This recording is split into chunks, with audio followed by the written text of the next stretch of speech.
Bonsoir tout le monde, c'est Jérôme et aujourd'hui je voulais faire une petite vidéo peut-être hors sujet, mais j'avais envie de vous parler du combat de Pasteur contre Béchamp. Pasteur, c'est celui qui avait comme théorie que le microbe était tout, et Béchamp, lui, avait comme théorie que justement le microbe n'était rien et que le terrain est tout. Donc on va voir ça un petit peu ensemble. Donc la médecine pasteurienne connaît bien des mondes microbiologiques, ceux des virus, des bactéries et des champignons. Elle a ainsi développé les antibiotiques et les vaccins. Les ravages sur la santé globale de la généralisation de ces approches ont été négligés, parce qu'ils semblent très secondaires pour une pensée dogmatique qui s'est focalisée sur la responsabilité unique et linéaire d'un facteur extérieur. Dénoncer cela ne doit cependant pas faire oublier que ces pratiques ont aussi contribué à la régression de certaines maladies et au succès des soins d'urgence. Qui aujourd'hui refuserait le traitement antibiotique à son enfant atteint de méningite purulente sous prétexte que le microbe n'est rien? Louis Pasteur, comme bien d'autres après lui, aimait la gloire et a su l'obtenir par des stratégies médiatiques et des fraudes scientifiques. L'exhumé, pour rappeler cela, fait-il avancer le débat sur l'utilité des vaccinations. Le fait que son vaccin artisanal contre la rage était dangereux et peu efficace, signifie-t-il que tous les vaccins apparus ensuite sont ainsi? Le propre des dogmes est d'avancer et de généraliser tout ce qui renforce le seul sens choisi. Et à force de fixer son regard vers un but connu d'avance et non remis en cause, il se forme naturellement des œillères bien étroites qui masquent les faits qui vont dans un autre sens. Antoine Béchamp, lui, faisait partie de ces chercheurs géniaux qui n'ont pas le tempérament habile et manipulateur pour se faire reconnaître. À l'ombre de Pasteur, il a été repoussé en marge puis dans l'oubli. Le faire connaître est un travail d'historien nécessaire et louable. En faire un martyr pour dénigrer la médecine pasteurienne est une déviance vers le combat idéologique.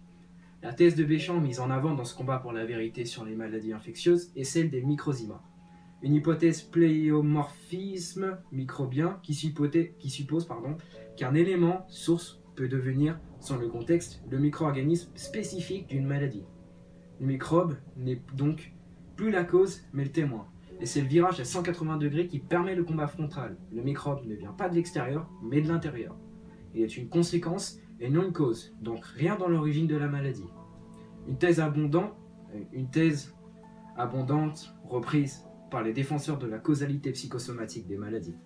C'est une explication simple et linéaire à un phénomène qui, hors de cela, échappe à la logique.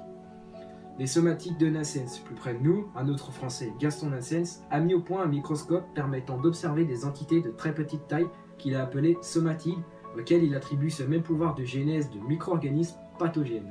L'histoire de ce chercheur atypique est une succession de poursuites et de scandales avec, comme toujours dans ce contexte, les adversaires qui parlent d'imposteurs et les adhérents de martyrs.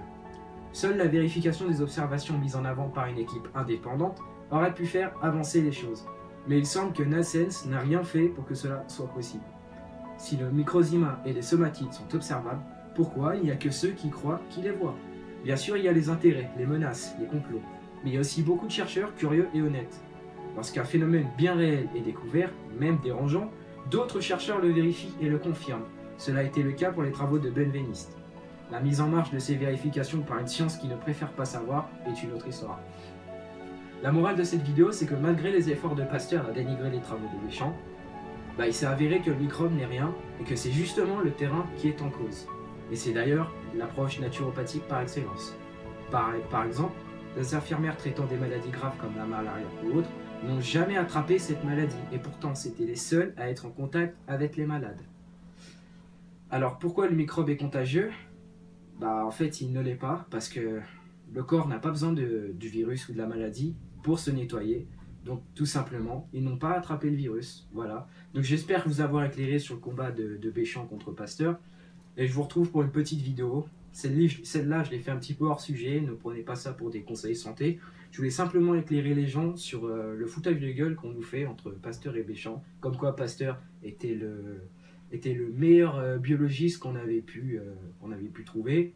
Il a d'ailleurs inventé la pasteurisation qui est la pire des choses. C'est-à-dire qu'on va faire chauffer du lait qui va subir un flash de température à peu près 90 degrés, ce qui va détruire toute forme de bactéries.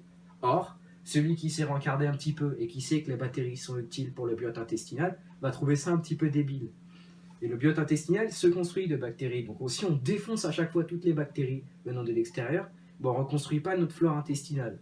L'intestin, il ne faut pas oublier que c'est notre deuxième cerveau. Les pensées ne viennent pas de notre cerveau, mais de notre intestin. Celui qui va gérer nos émotions, mais aussi nos peines. Il va gérer tous les phénomènes extérieurs, par exemple, c'est lui qui amène les déchets dans le corps à l'extérieur via le côlon.